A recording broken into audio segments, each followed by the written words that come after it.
we open with the very familiar klaxon, red alert. Things are not going very well. But there's another sound in the background as well. I'm not sure if you picked up on it, but I sure did. You had that kind of repeating droning, and I'm going to mimic it, and you're just going to laugh at me, but it's fine. It's the I told you it was going to sound silly. I've not heard that in a Star Trek production for a long time. In fact, the last time I think I remember hearing that is in Star Trek The Undiscovered Country. I'm not sure. I mean, and there might be some listening who know what that means, but I kind of take that as damage, critical damage, hull damage. You also hear it in The Wrath of Khan. It's a very original series movie sound. I mean, we know. I mean, this red alert. This is from the movies. I don't think I ever saw it in the modern Star Trek, in the golden era Star Trek TV productions. It was never really there. Again, correct me if I'm wrong. They brought it back for Discovery. They've brought it back here. I like it. I mean, and clearly the showrunners do too. But anyway, we open with red alert. Things are not going well. They're at red alert, aren't they? So things are obviously not great. We have crew running, just shrouded in the red, bathed in the red of red alert. We get our first kind of look at the uniform. It's all very kind of, I mean, this is a screen cap. And the first thing that I noticed, and I'm sure you did too, is a lot of shaky cam, very kind of discombobulating perhaps in shot composition, very, very fast paced. All of these images are pretty much kind of, just blink of an eye, kind of blink and you'll miss it speed. But what you can tell, I mean, the obvious things on all of their faces: apprehension, fear, but duty bound to make something happen. Anyway, this is the same person who we see in the next shot, and we see running down corridors. I mean, I'm going to be potentially a little bit too detailed here, and I mean, I'm not anywhere near Trek Core Memory Alpha. Things that I notice anyway.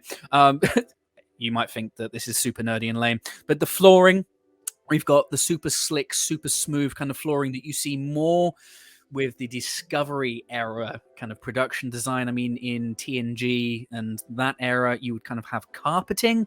Now, I'm not sure if this is a redress of Discovery, because Discovery shoots up in Toronto, I believe, and again, correct me if I'm wrong, but this was filming in LA or San Fran, probably LA. So, I mean, were they reusing parts of the set, or did they shoot this up in Canada? I don't know. I mean, I can't imagine that they would do that. I mean, maybe second unit photography. I don't know, but it's interesting, super nerdy. This is really quick, super heartbeat quick kind of shots here. I do like this shot. A little bit more definition on these new corridors. Again, I just think with the kind of the degree slants, it does look a bit Discovery era, and I really wouldn't be surprised if they were reusing some elements of that production. But I mean, they may have had the blueprint, so they may have just been kind of fabricating off of the designs they already had. I don't know. I don't really care. It looks good though. So we see more shots. I mean, basically shots at this point of just running, commotion, getting to battle stations, going down. What we see here, though, pretty much in the same shot, is we see running down the corridor, and all of a sudden there's a massive explosion. We also hear at this point the computer state that inertial dampeners are down, or dampers, as Harry and Tom on the Delta Flyers podcast pointed out. It's not dampeners, it's dampers. So inertial dampers are down. Something happens, something rocks the corridor, and they're all flung against the bulkheads. Very violent, very, very, very just furious. This poor guy, a Vulcan, is hurled against the bulkhead so hard and so fast that he is cut wide open. Not the crimson red, the Vulcan green, the Vulcan and Romulan green, just all over the place. What a mess. Messing up those uniforms super quick. I do really like this shot, and I had to go and rewatch it back because at first I was kind of like, I thought that it was very much intentional lighting. But as it turns out, because the screen caps are just taking such a small kind of frame rate.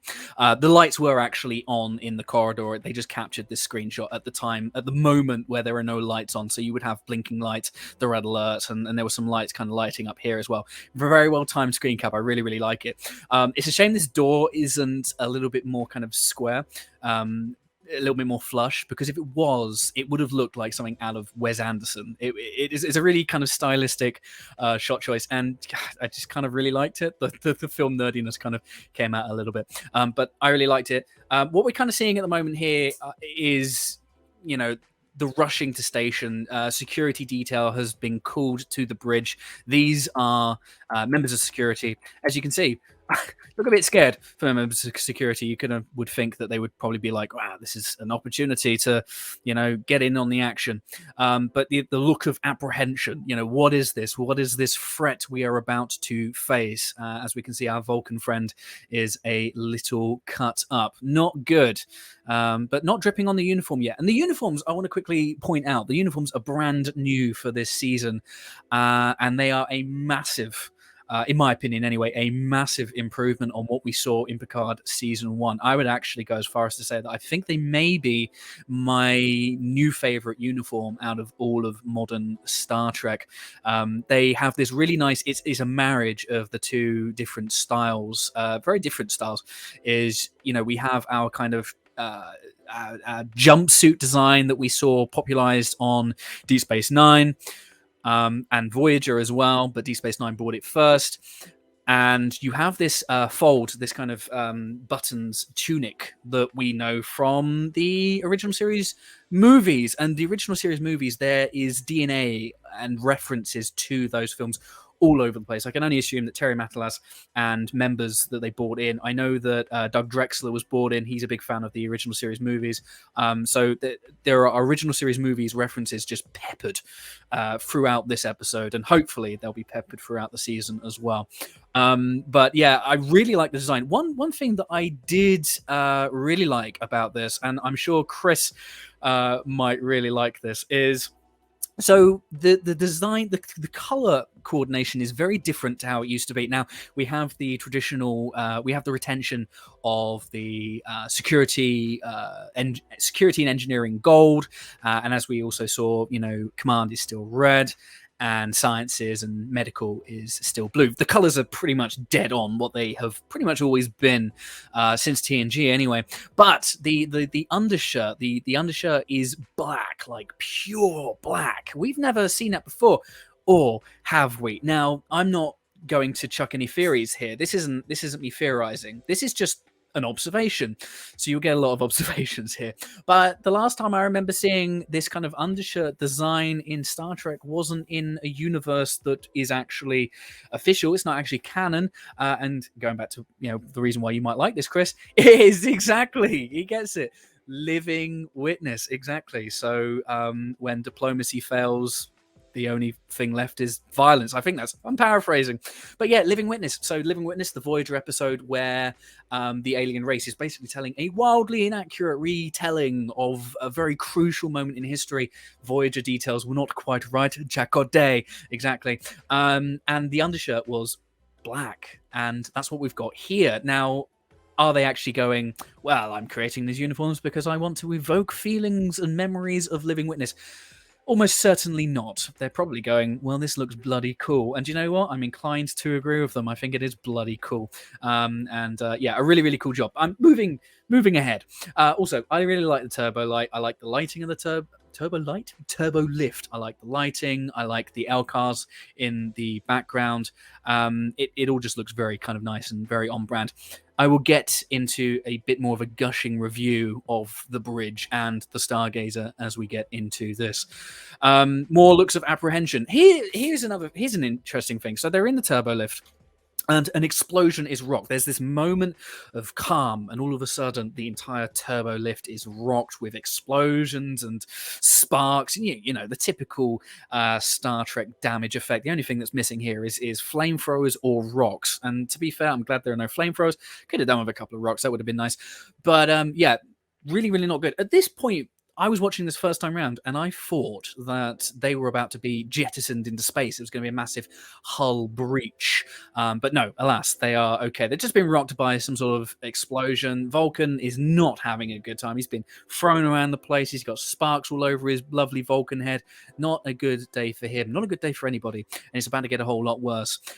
So a couple of nice kind of artistic chosen kind of moments to illustrate the fear, the unknowing, the confusion, the terror, and the mystery of what is happening. Who is this unknown, invisible, as of yet kind of assailant? Well, we're going to find out. I do want to point out here that this Vulcan, hey look, and there are going to be some nitpicks here as well. This Vulcan to me looked a bit scared, and maybe that was an intentional artistic choice. Maybe the idea was to, you know, it is so unknown and so sudden. And so grave that even a Vulcan would be prone to some sort of uncertainty. Maybe he's a young Vulcan, who knows? Maybe even he might be a Savick, half Romulan, half Vulcan, you know, which is obviously not alien to Starfleet at this time. So, yeah, I was just kind of like, he looks a little bit worried. I mean, to be fair, you know, you've got sparks all over your face and, you know, you've got a massive gash on the side of your head. Yeah, I'd probably be a bit pissed off as well. Anyway, they come out of the turbo shaft, out of the turbo lift, and they come out firing. Now, the first thing that I thought when I was looking at these screen caps was, would you really just run onto the bridge, just firing like that? It's a bit Star Wars. However, rewatching this back, this green discharge, this has been fired before they started firing, so they're being fired at this person. Actually, I need to celebrate this person because they have amazing reflexes. Still, I don't know. I don't know. I may have needed a little bit longer to have assessed the situation and before making my move and firing my weapon. I don't know. That's just me. This obviously interesting. This is our first shot of our enemy, our antagonist, and yeah, I don't know. They're doing something to that terminal. It doesn't look very good. I mean, I still at this point. I mean, we know that the Borg Queen is in this, so the first thing that we think as viewers is, well, that's something Borgish, isn't it? And yeah, obviously we find out that it is, and I will talk about that a little bit more. But a very interesting first kind of shot to kind of further ramp up that tension, ramp up that terror, perhaps more for the benefit of more casual viewers or people who are choosing to watch Picard for the first time, starting with this episode, because I do think that this is a very good jumping on point for people that wanted to get into Picard who hadn't or didn't want to watch the first season. So kudos to them there. Here's another shot, and this is kind of what I'm driving home at. I mean, this could just be just more kind of young Vulcan. Maybe he's taken a bit of a knock on the head, and maybe this is just a look of confusion, because Vulcans can be confused, but to me there's a little bit of terror in this poor chap's eyes. More Borg tendril shots, and I do really like the kind of the glass shattering here. It's very, it doesn't look fake. It literally looks like something has just smashed, and the cracks go right up the terminals. It's you know, a lot of force has been put in here. The Borg mean business, or whoever this is on the bridge sure means business. We see a few more shots of crew. I mean, clearly this has been going on for some time. Smoke is on the bridge. There's just damage. This guy isn't having a very good time. This guy definitely isn't having a good time. And this is kind of where I do want to, do you know what? No, I'm going to save it, because this is obviously not the actual beginning of the episode, although, you know, obviously it is in terms of what we're looking at. We'll get back to it. We'll also get back to this. Here is our first shot of Picard, the man himself, and as the rest of the crew is experiencing, not having the best time, not exactly the most flattering shot of our hero. An interesting choice to establish Jean-Luc Picard in his show. There's obviously something that, I mean, rocked, shocked, on the deck. What is going on? Commotion. Agnes is there. Jurati is there. She's not in prison. She's there on the bridge. That will be explained too. And here is the most intriguing, or one of the most intriguing shots of the cold open. We have our first kind of detailed view of this antagonist, and obviously we know it's the Queen at this point. Well, not at this point, but we know it now as viewers. What I like about it though is the Queen is not in focus. What it reminded me of a lot, and I don't know if you guys have seen the Denis Villeneuve Dune adaptation. If you haven't seen it, go see it. It's awesome. But what that film did very, very well is kind of not showing us all of Baron Harkonnen or Harkonnen, however you like to pronounce it. And a lot of shots just had him heavily blurred in the background, and it really heightened the impact of that character. Really, because you can't see what's going on. And this is a step further because this character is masked, is cloaked. But yeah, we will talk a little bit more about the Borg Queen design when we get to the actual scene in chronological order. But the first thought that I had is Doc Ock attacking the bridge, because it's to me it looks very Doc Ock, but we'll get there. We'll get there. Anyway, more stuff's going on. Rios. And obviously the big confusion right now is Rios. He's a captain. Wow. Okay. What's going on? Is this even real? Is this reality? Is this a holodeck simulation? Lots of TOS movie references at this point. It could have been the Kobayashi Maru, just updated. We'll get onto that as well. But they're clearly trying to do something here. They're trying to stop this adversary. They're not having a lot of success. And Seven's there as well, the wonderful Seven. On the bridge, and clearly, is defeated by all of this as well. More shots of Agnes, and here is the kind of the money shot of the cold open, where the as we know, the Queen just says Jean-Luc or Picard, and then whoosh, we go straight to the credits.